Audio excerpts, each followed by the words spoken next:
जिन महिलाओं की डिलीवरी हुई है उसके बाद जो लड्डू खाने चाहिए उनके लिए ये लड्डू बहुत ही फायदेमंद है, क्योंकि ये लड्डू आपकी पेट की जो गंदगी होती है वो उसकी सफाई करते हैं। हेलो दोस्तों, हम आपके लिए बहुत ही हेल्दी लड्डू लेकर आए हैं, जो कि गोंद के लड्डू हम बनाने वाले हैं। यहाँ हमने लिया है ये गोंद 50 ग्राम करीबन, और उसके लिए लिया है ये किशमिश 50 ग्राम, और ये आधा सा हमने जो कोकोनट नारियल आता है वो कद्दूकस कर लिया है, और ये हमने 50 ग्राम करीबन मखाने लिए हैं, 250 ग्राम ये हमने खजूर लिए हैं, और यहाँ हमने थोड़ा आटा लिया है 50-100 ग्राम लमसम। और यहाँ हम इस मटेरियल से बनाएंगे बहुत ही बढ़िया लड्डू, और जो कि सेहत के लिए बहुत ही फायदेमंद होते हैं। तो हम आपको बहुत ही कम घी में और ये बहुत ही हेल्दी लड्डू बनाने वाले हैं। तो सबसे पहले आपको 1 चम्मच घी डालना है कढ़ाई में, और घी को गर्म कर लेना है। उसमें गोंद को अच्छे से भून लेना है। तो यहाँ हमारा घी गर्म हो चुका है। अब ये हमने जो गोंद लिया है उसको अच्छे से फ्राई कर लेंगे गोंद को।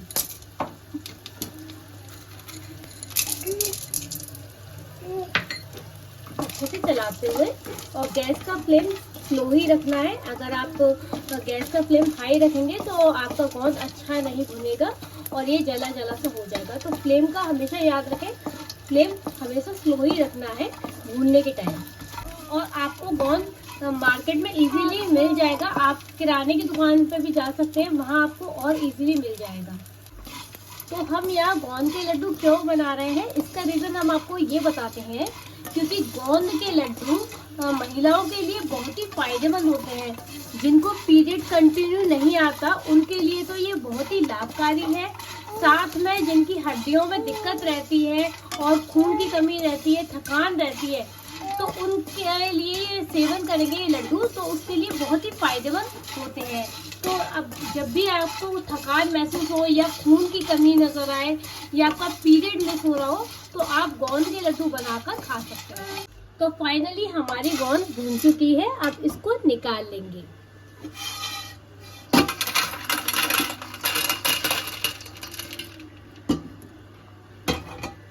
अब गोंद भूनने के बाद 1 चम्मच घी फिर दोबारा से डालेंगे, और उसी के साथ मखानों को भून लेंगे। तो देखिए फ्रेंड, हम यहाँ देसी घी का इस्तेमाल क्यों कर रहे हैं, क्योंकि देसी घी हेल्थ के लिए बहुत ही लाभकारी होता है। दूसरी चीज, अगर आप इसे रिफाइंड में भूनेंगे तो ये इतना हेल्दी नहीं रहेगा, ये आपकी सेहत को नुकसान पहुंचाएगा। तो जब भी आप लड्डू बनाएं तो देसी घी का इस्तेमाल ज़्यादा करें, और सारे जो मेवाएं होती हैं वो आप देसी घी से ही भूनें। क्योंकि आपको भी पता है कि पुराने टाइम का जो खान पीन था वो बहुत ही हेल्दी था।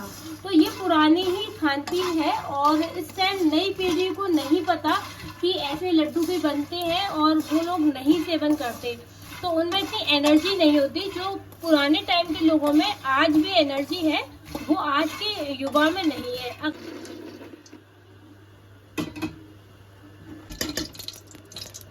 अब इसी के साथ हमने घी डाला, घी में किशमिश भी अच्छे से भून लेंगे। भूनने से आप लंबे समय तक लड्डुओं को रख सकते हैं। अगर बिना भुने आप ड्राई फ्रूट्स यूज करेंगे तो वो आप लंबे समय तक नहीं रख सकते। तो ये भी भून चुकी है, इसको हल्की ही भूननी है। तो यहाँ हमने जितना भी सामान लिया है वो थोड़ा थोड़ा घी डालकर अच्छे से भून लिया है। तो यहाँ मखाने भून चुके हैं, गोंद भून चुका है, किशमिश भून चुकी है, और ये कोकोनट जो हमने कद्दूकस किया था इसे भी भून लेते हैं। इसके बाद हम आटा भूनेंगे। अब इसी के साथ हम आटा डालेंगे,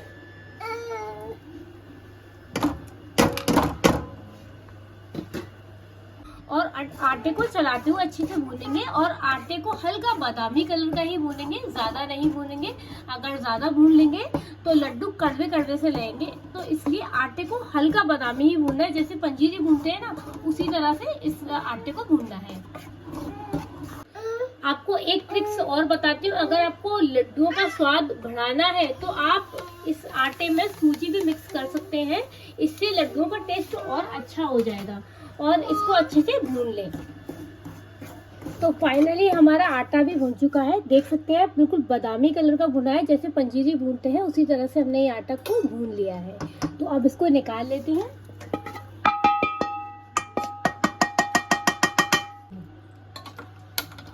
तो अब मैंने दोबारा से घी डाला, अब इसी में हम खजूर को फ्राई कर लेंगे।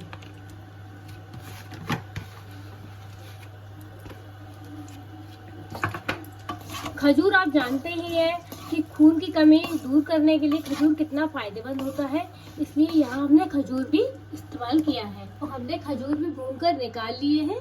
खजूर, आटा, गोंद, किशमिश और ये मखाने सब चीज़ें भून चुकी हैं। अब गोंद को और मखानों को मिक्सी में दरदरा सा पीस लेंगे।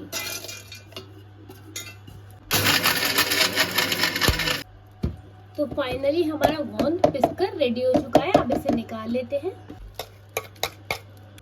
गोंद पीसने के बाद मखाने पीस लेंगे।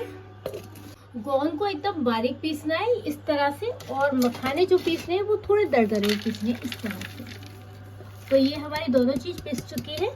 अब फाइनली लड्डू बना लेते हैं। तो हम कढ़ाई में गुड़ को डालेंगे। तो यहाँ हमने 50 ग्राम तकरीबन गुड़ लिया है, क्योंकि खजूर मीठे होते हैं इसलिए हमने ज्यादा गुड़ नहीं लिया है। अगर खजूर आप नहीं डाल रहे तो आप 100 ग्राम गुड़ भी डाल सकते हैं। तो यहाँ अच्छे से इसको गरम कर लेंगे। गरम करने के बाद जितनी भी हमने मेवा भून कर रखी है, आटा भून कर रखा है, वो सारी चीजें इसमें डाल देंगे। फाइनली ये गुड़ गरम हो चुका है। अब सबसे पहले से मखाने डालेंगे, गोंद डालेंगे और ये आटा डालेंगे और ये खजूर डालेंगे। जितनी भी हमने सब चीजें भून कर रखी थी सारा कुछ इसमें डाल देंगे अच्छे से, और अच्छे से मिक्स कर लेंगे। और ये आपका महीने भर के लिए स्टोर होकर रख लेंगे। वो ये आपका महीने भर का स्टोर हो जाएंगे लड्डू, और आप डेली बेसिस पर एक लड्डू डेली खा सकते हैं। और ये सब मिलाने के बाद इसमें थोड़ा घी और डाल दें, जिससे कि ये और टेस्टी लगे, और घी डालने के बाद अच्छे से मिला लें। अब हम लड्डुओं को अच्छे से भाज लेंगे। तो सबसे पहले हमने ये दूध ले लिया है और हल्के से छींटे डालेंगे इन पर, और उसके बाद लड्डू भानेंगे अच्छे से। जिन महिलाओं की डिलीवरी हुई है उसके बाद जो लड्डू खाने चाहिए, उनके लिए ये लड्डू बहुत ही फायदेमंद है, क्योंकि ये लड्डू आपकी पेट की जो गंदगी होती है वो उसकी सफाई करते हैं, क्योंकि उनके ब्लीडिंग चलती है 1 महीने तक। जिन महिलाओं को और जिन लड़कियों को पीसीओडी की दिक्कत है, उनके लिए ये लड्डू बहुत ही फायदेमंद है। अगर आप इन लड्डुओं का सेवन करेंगे महीने भर तक, तो हो सकता है कि आपकी पीसीओडी की जो बीमारी है वो थोड़ी कम हो जाए, क्योंकि पीसीओडी की जो समस्या है वो बादी की चीज़ों से होती है। और इसमें इन लड्डुओं में हमने जो भी सारी चीज़ें डाली है वो सारी हेल्दी है, और पीसीओडी की जो समस्या है उससे ये लड्डू दूर करेंगे बीमारियों को। क्योंकि इसमें खजूर है, गोंद है। गोंद बहुत ही फायदेमंद होता है सेहत के लिए, जो खून की कमी होती है उसको दूर करता है। और अगर आपकी डिलीवरी हुई है तो आपको नहीं पता कि आपको पीरियड के दौरान क्या खाना चाहिए डिलीवरी के बाद, तो उसके लिए भी ये लड्डू बहुत ही फायदेमंद है। कहते हैं ना, जैसे जो जच्चाएं खाती हैं लड्डू, वो यही लड्डू होते हैं। और ये लड्डू आपके पेट की जो जितनी भी गंदगी होती है उसको साफ करते हैं। तो ये लड्डू हम आपके लिए लेकर आए हैं और बहुत ही आसानी से बनाया है। अगर आपको इसकी रेसिपी देखनी है तो हमारे चैनल पर विजिट करें और हमारे चैनल पर जाकर देखें। धन्यवाद। अगर रेसिपी अच्छी लगी हो तो प्लीज़ लाइक करें, शेयर करें, कमेंट करें और हमारे चैनल को सब्सक्राइब करना ना भूलें।